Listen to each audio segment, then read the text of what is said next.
Jelajahi cara baru mendapatkan informasi. Download Metro TV Extend sekarang.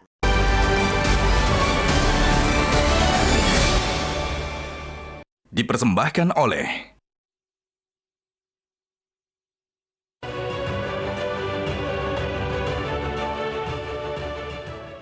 Temu lagi di Hot Room. Sekarang Hotman akan bertanya berapa jumlah ganti rugi. Dan biasanya kalau menyangkut ganti rugi, pengacara itu semangat. Makanya perlu ada kopi terbaik, yaitu kopi luwak, white coffee.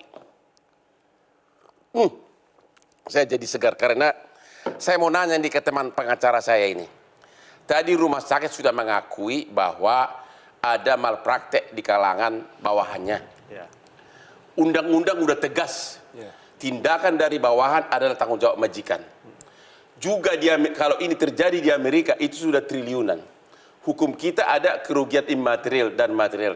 Sudah kepikir nggak kira-kira akan gugat perdata berapa triliun dan saksi saudara berapa? Rumah sakit nih biar didengar.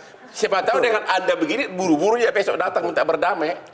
Memang kasus ini kan kasus kemanusiaan, Bang Hotman. Kasus kemanusiaan penuh dengan tangisan, air mata. Gitu. 1 tahun loh. Betul. Bayangkan 1 tahun seorang ibu anaknya ada dia merasa anaknya di rumah orang lain.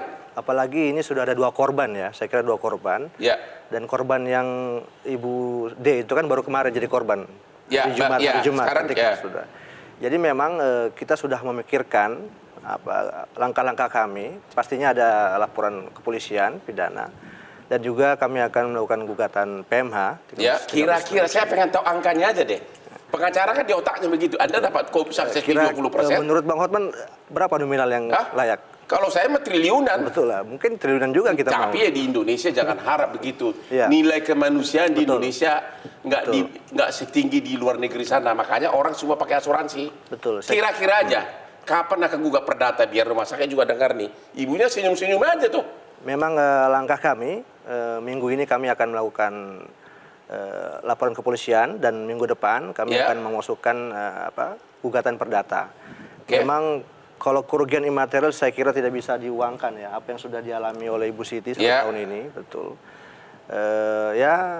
Kami pasti akan menilai ganti ruginya itu memang yang layak didapatkan oleh Ibu Siti. Jangan lupa ya, karena kurang pihak pun, aku udah banyak nangani kasus seperti itu. Betul Bang. Betul. Jelas PT pengelola rumah sakit. Betul. Dokter jaga, perawatnya itu minimum harus ada. Ya ini kasih tukar pikiran di. Saya nggak minta bagian. Terima kasih. Ibu Margaret Kurnia sebagai direktur rumah sakit yang sudah mengakui bahwa memang ada malpraktik dari kalangan staf. Apa tanggapan Ibu kalau Anda rumah sakit Anda digugat, apakah ada mulai besok langsung itikat baik, udah berdamai, cincai lah gitu? Ya, tentunya tadi seperti disampaikan Pak Rusdi dan saya juga setuju bahwa ini adalah masalah kemanusiaan yang melibatkan perasaan juga. Tentunya kami sebetulnya sudah menawarkan bantuan kesehatan. Bantuan kesehatan yang pertama dan bantuan pendidikan untuk kedua anak sampai dengan SMA. Sampai dengan SMA. Itu kan terlalu jauh. Betul. Saya ada kasus di Palembang. Dan itu saya tolak, Bang. Ya. Tolak ya, nggak setuju. Ya karena jaminan kesehatan itu kita ini sudah dapat BPJS. Benar. Sampai meninggal itu dapat BPJS. Dan biaya pendidikan saya kira kalau sampai SMA di pemerintahan Kabupaten Bogor itu emang gratis saya kira. Ya, dan jadi pendidikan dan kesehatan itu memang sudah hak dasar warga negara Indonesia gitu. Sepertinya Ibu belum merasa bertanggung jawab nih kok kasih tawaran ganti ruginya kok terlalu ringan begitu. Saya kasih contoh, Hotman 911 baru membantu seorang ibu di Palembang yang jari bayinya keputus waktu dibuka infus. Digunting begitu, berikut jarinya dipotong, ya. Dan waktu itu akhirnya kita berdamai karena rumah sakitnya langsung menawarkan sejumlah uang cash. Kalau dengan cara Ibu segini sepertinya hanya mengulur waktu nih, ya. Kalau cuma janji pendidikan, kenapa nggak langsung besok? Apa perlu saya dampingi antar 1 truk rupiah langsung selesai? Itu bagaimana? Jadi begini, Bang Hotman, tentunya kami menyadari ada kerugian yang diderita oleh kedua ibu dan terkait dengan masalah ini, kami nanti akan menyerahkan kepada kuasa hukum untuk mempelajari dan menanggapi. Kuasa hukum kan perintah ibu, perintah pimpinan, ya, untuk mempelajari dan jadi belum ada sampai sekarang itikat baik untuk menawarkan ganti rugi begitu. Sudah ada. Tapi masih terlalu kecil Bu, hanya untuk biaya pendidikan, biaya kesehatan. Iya. Gimana Pak Wahyu, pakar kesehatan? Baik. Reasonable nggak tawaran dari terima kasih. Ini sesudah seorang ibu 1 tahun menderita. Terima kasih Bang Hotman untuk menjawab ini. Saya jadi ingat ya salah satu filsuf dari Jerman yang bernama Gustav Radbruch. Jadi selain filsuf, beliau juga hakim agung yang sangat terkenal di Jerman. Beliau mengajukan teori the conceptual of law. Bahwa tujuan hukum itu sebenarnya ada 3. Yang satu adalah kepastian hukum, yang kedua adalah keadilan, yang ketiga adalah kebermanfaatan hukum. Saya ambil aja satu ini Bang, yaitu mengenai keadilan. Nah, apakah yang disampaikan oleh Ibu Margareta tadi sudah memenuhi rasa menurut keadilan? Anda? Ya tentunya saya sampai... ya Anda kan bisa menilai langsung sebagai pakar hukum kesehatan. Tidak adil dong. Tidak adil. Menurut Anda gimana? Kalau menurut saya, kalau dihubungkan dengan yang imaterial tadi ya, material maupun imaterial. Kalau material kan jelas ya, berapa biaya yang sudah dikeluarkan. Imaterial dalam perasaan dan sebagainya yang sulit sekali untuk dinilai. Menurut saya masih belum memenuhi. Jadi berapa? Kira-kira harus miliaran gitu? Ya. Kalau itu ingat, mungkin cepat saji di Amerika, hanya gara-gara kepanasan makanannya, tamunya dapat ganti rugi miliaran dari pengadilan. Itu namanya konsep punitive damages. Kalau di kita kerugian imaterial. Imaterial. Ya, tapi Anda menganggap tawaran dari luar terlalu ringan, terlalu mengentengkan persoalan. Menurut saya belum menyelesaikan karena apa yang ditawarkan tadi sebenarnya sudah disediakan oleh pemerintah ya. Begitu. Iya. Jadi menurut Anda gimana itu Margaret? Kalau ibu udah ngaku salah tapi nggak mau rugi. Nah, kami bersedia nanti untuk berunding. Masih bersedia berunding, dibuka pembicaraan. Oke, sekarang Ibu Siti, bagaimana dengan akte-akte kelahiran? Udah diurus akte kelahiran? Waktu kemarin belum ya. Jadi? Untuk sekarang mungkin... Oh kemarin waktu lahir belum nggak langsung diurus akte kelahirannya? Oh masih mending lah ya, jadi nggak sempat harus ganti akte ya? Betul. Begitu ya?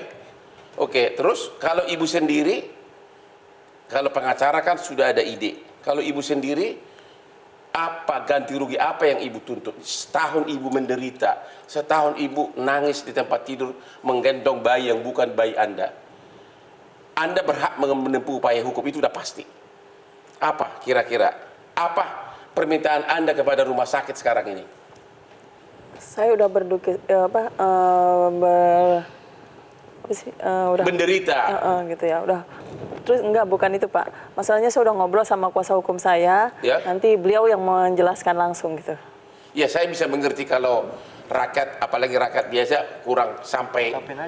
Sampaikan aja nggak apa-apa, bebas. Ibu, perasaan Ibu apa? Ungkapkan saja. Ya, apakah Ibu rela hanya ditawarkan fasilitas kesehatan gratis? Coba. Oh tidak Pak, kalau masalah itu saya tidak ya. Soalnya saya juga sempat depresi ya. Sempat stres, sempat depresi lama ya. Keganggu fasilitas, masalah ngurus bayi juga. Karena kita terlalu memikirkan si buah hati kita ada di mana soalnya gitu. Begitu ya? Gitu. Pernah nggak Ibu menangis saat menggendong ternyata bayi Ibu ada di orang lain? Pernah? 1 tahun bukan masa yang itu mau bukan masa tahun, yang singkat loh Bu. Mau 1 tahun itu, seperti itu. Begitu ya? Betul. Dan setiap hari dia pikirkan. Begitu ya? Tidak pernah lepas itu, dari 1 menit pun saya kepikiran anak saya sendiri.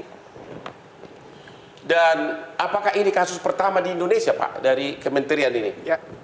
Ya, biasanya kan kasus-kasus pengasuhan itu adalah ketika ada kebutuhan orang tuanya tidak sanggup mengasuh. Kalau ini kan orang tua masing-masing itu sanggup, dua-duanya sudah dibuktikan, tinggal bagaimana mengalihkan anak biologis ke ibu biologisnya ya, dan ini tentu menjadi pelajaran berharga bagi kita semua. Sebagai seorang pejabat yang tugas Bapak adalah melindungi anak, apakah Anda mendukung kalau si ibu ini menuntut ganti rugi yang besar? Ataukah Anda mendukung sikap pimpinan rumah sakit yang hanya menawarkan ganti rugi fasilitas kesehatan gratis? Sikap pemerintah bagaimana? Kami tentu indikatornya adalah kepentingan anak. Ya, kepentingan jadi Anda yang mana nih? Menurut Anda tawaran ganti rugi cuma dikasih berobat gratis itu masuk di akal nggak? Jadi kan tadi kan sudah ada kesepakatan ya mau mendiskusikan lagi. Tapi pendapat Bapak gimana? Kepentingan terbaik anak. Pendapat Bapak gimana? Iya, pendapat kita adalah diukur untuk. Menurut Bapak apa yang pantas? Yang pantas itu kebutuhan anak. Kalau kebutuhan anak mah gampang mah. Penderitaan psikologis selama 1 tahun termasuk itu. Kebutuhan itu kan tidak hanya fisik ya, tapi psikis juga. Jadi Bapak sebagai pejabat, walaupun ini pendapat pribadi, kalau ibu ini menuntut ganti rugi yang sangat besar, itu masuk di akal? Diukur sesuai dengan kebutuhan dari... Nggak bisa Pak, kalau kerugian imaterial, kerugian hak yang tersisa, tidak bisa diukur dengan kebutuhan material, berapa susunya, berapa bayinya, berapa bajunya, nggak bisa. Kalau konsep kerugian imaterial itu yang dikenal dalam common law, punitive, sanksi kalau kita lalai, tidak dihitung dari jumlah uang keluar, tapi penderitaan itu berapa. Iya, salah satu contoh begini, dalam 1 tahun ini kan anaknya ibu diasuh oleh orang lain. Ya. Lalu kemudian anak orang lain diasuh oleh ibu. Bapak hanya melihat kerugian finansial. Yang lebih berat di sini adalah kerugian imaterial. Yang itu yang sangat besar kalau di negara barat. Nah, justru nanti ukurannya seberapa mampu, seberapa mudah proses pengalihan hak asuh, pengasuhan ini bisa dilaksanakan dengan sebenarnya. Kalau tidak, maka perlu dukungan. Misalnya perlu ahli, perlu konsultasi, perlu apa, kebutuhan-kebutuhan ini juga harus gimana kuasa hukum? Saya kira memang bukan hanya kepada Kementerian PPA ya, Bang Hotman ya. Kementerian Kesehatan juga sampai saat ini belum memberikan statement, bahkan undangan audiensi kami ditolak. Kementerian Kesehatan, kalau Pak Menteri Kesehatan, undangan audiensimu ditolak. Jadi untuk apa Padahal kami rakyat bayar pajak gaji mereka? Padahal kami ini memberikan edukasi, kami ingin ada edukasi bahwa tidak ada lagi, tidak boleh lagi rawat pisah antara ibu dan anak pasca melahirkan. Harus ada fasilitas rawat gabung di setiap fasilitas pelayanan kesehatan, di setiap rumah sakit, klinik anak. Harus ada rawat gabung. Karena apa? Potensinya di situ. Terjadinya tertukarnya bayi, potensinya dirawat situ. Kalau ada rawat gabung, pasti tidak ada potensi tertukar, saya kira. Begitu. Jadi Anda ditolak oleh Kementerian Kesehatan. Betul. Di Kementerian Sosial? Kami belum. Kalau Kementerian Sosial sudah ada dinsos dari Kabupaten Bogor sudah ada. Sudah datang. Betul. Oke. Jadi kapan gugatan perdata akan diajukan? Biasanya gugat dulu baru damai. Gitu. Betul. Kira-kira kapan? Minggu depan kami akan gugat. Minggu depan. Ibu udah siap, Ibu Margaret, pindah rumah sakit? Siap digugat atau siap melawan? Tentunya kami mengharapkan karena ini tadi masalah kemanusiaan, Bang Hotman, bisa diselesaikan dengan kekeluargaan. Kira-kira ada tawaran di forum dialog ini, apakah 100 miliar, 200 miliar atau gimana? Kami belum bisa. Nggak berani? Belum, karena nanti kuasa hukum dan mungkin perlu dibicarakan lebih lanjut lagi, Bang Hotman. Begitu. Masih lama harus bersabar dulu ya. Menurut Anda, apakah diterima kesabaran tersebut atau gimana? Pakar ahli kesehatan? Kalau menurut saya kesabarannya sudah cukup lama ya Bang Hotman ya. Ini kasus kan sudah setahun lebih ya ini. Seharusnya ada penyelesaian dengan segera secara proporsional terhadap permasalahan ini. Iya. Bayi juga belum ditukar, Bang. Kenapa? Karena bayi juga belum ditukar, masih proses transisi. Bayinya masih proses transisi. 1 bulan ini kita diberikan proses. Enggak, bayi yang ibu tadi bawa bayi siapa? Bayi dari Bijaya sana. Hah? Ya, jadi yang bawa ibu itu masih bayi orang? Ya karena butuh bonding, nanti dijelaskan oleh Pak Nahar. Masih. Kok udah berapa lama sejak DNA masih bayi anak ibu masih sama ibu itu? Betul. Udah berapa lama itu sejak DNA terbukti? 25, sejak 25 ya. Seminggu, baru seminggu. Udah seminggu. Kira-kira kapan, Pak? Jadi gini. Kok lama banget, Pak? Itu enggak. Jadi pas tanggal 25 itu kan kedua anak juga ada di situ. Ya. Lalu kemudian kita kan sama-sama mengamati gitu ya. Lalu kemudian melakukan upaya-upaya identifikasi tentang kemungkinan bisa diserahkan langsung. Tapi nggak mungkin, Bang. Kenapa nggak mungkin? Nggak mungkin karena si anak ini sudah lekat sama Bu ini. Lalu kemudian yang di sana juga sudah lekat. Enggak, ibu yang kedua setuju nggak menukar bayinya sekarang? Sudah. Jadi dalam proses mediasi itu, lalu kemudian muncul kesepakatan, maka proses penyerahannya itu harus dilakukan melalui 5 tahap. Kok kenapa harus nunggu 5 tahap, Pak? Masih nunggu. Iya, Pak. Jadi gini, undang-undang aja 5 tahap, Pak. Bukan. Jadi ini kan bukan persoalan menyerahkan barang. Iya dong. Malah melebihi barang malah.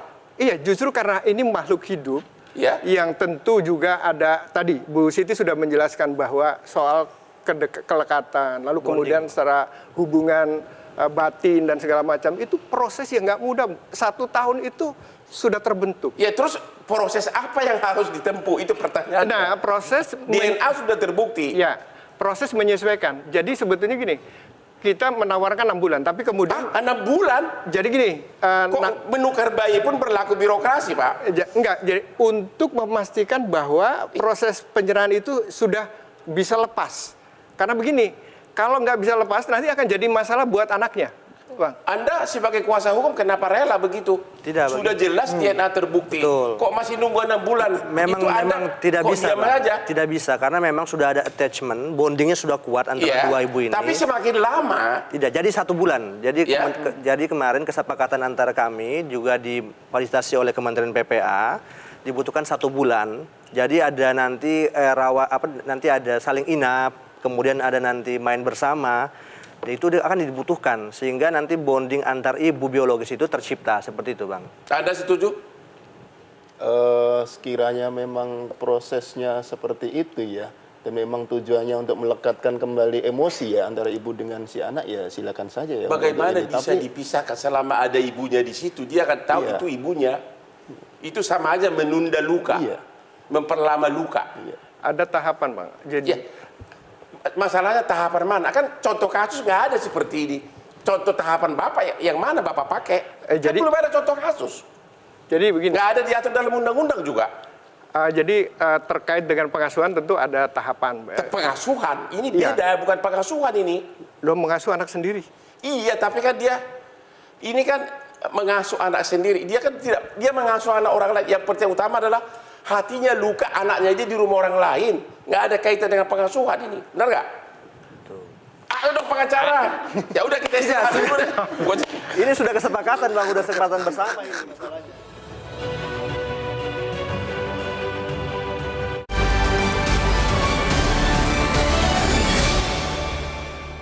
Dipersembahkan oleh